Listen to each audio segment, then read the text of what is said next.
Hello there. My name is not important, but the observation I have made over the past 10 years, however, is. I was not in New York, Pennsylvania, or Washington, D.C. during the attacks, but I've been taught that if you're going to show up to a party, especially unannounced, the least you could do is bring something to the dinner table. And here it is. It's been well established that planes hit the Twin Towers, a field in Shanksville, Pennsylvania, and the Pentagon. This observation refers primarily to the latter. It's been widely known that many people have been interviewed by independent reporters seeking the truth, not the official story. And of the many people interviewed by these reporters, the vast majority have come to a unanimous consensus. The Pentagon was struck from the north, not the south side, as was published in the 9/11 Commission. Now, even if the direction from which the plane supposedly struck the building was negligible, it still wouldn't matter. This is because the fact still remains that the plane, which was a Boeing 757, hit the facade at an angle of roughly 45 degrees. Now, I'm no military expert or aviation analyst, but I do know a little something pertaining to physics and kinetic and chemical energy. I'm 31 years old, and I'm an American citizen. I've been reading and studying military history and hardware for well over 20 years. I'm not bragging, I'm simply trying to give you an idea of my credibility regarding this issue. I have a peculiar hobby that isn't shared by most people that I'm aware of. That hobby is in main battle tanks. Now, I'm sure you're aware that tanks have large cannons mounted on their turrets.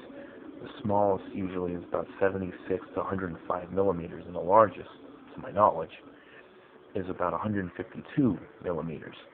These main guns fire a variety of munitions. I'll just show you another picture.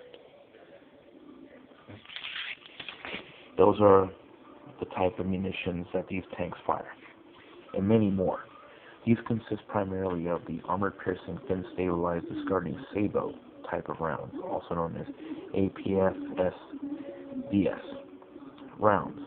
These projectiles travel at very high velocities, some as high as over 5,600 feet per second. Try and put that into perspective.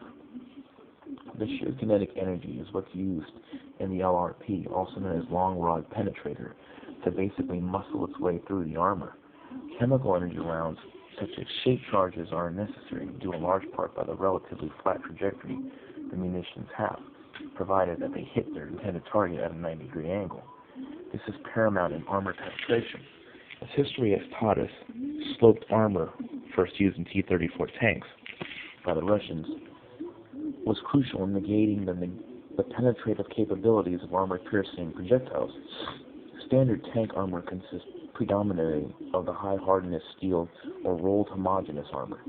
This armor is tremendously dense and tough, and even though some of it is only a few inches thick, when you slope it at 39 to 45 or even 54 degrees, at that kind of an angle, 4 inches turns into 8 inches. Now a round meant to defeat 4 inches has to contend with twice the protection. Some would call it double redundancy. Many tanks utilize what is known as spaced armor. This also negates the penetrative qualities of the APFSDS rounds. However, many tanks fire what is known as tandem anti-tank warhead projectiles, similar to duplex rounds fired from some 5.56 millimeter assault rifles. This is to ensure penetration through the armor.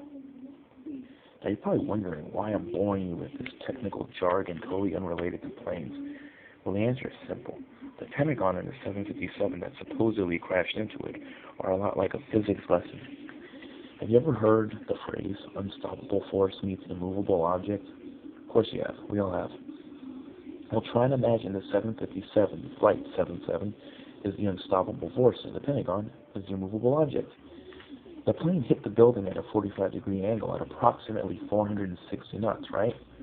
Well, there's a huge discrepancy in that logic. Here's why that is. If the plane hit the building from that angle at that speed, the plane would have been deflected off the outer wall, and the majority of the plane wreckage would have been strewn across the perimeter of the Pentagon's front lawn. However, in every photograph shown and every feed of video released to the public, not one shred of that plane was visible on the outer perimeter.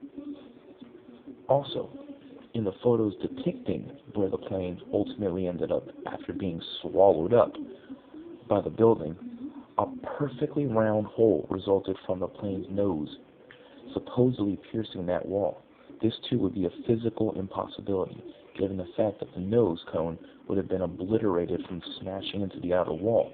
Inertia would have inhibited the plane's ability to continue on its destructive course.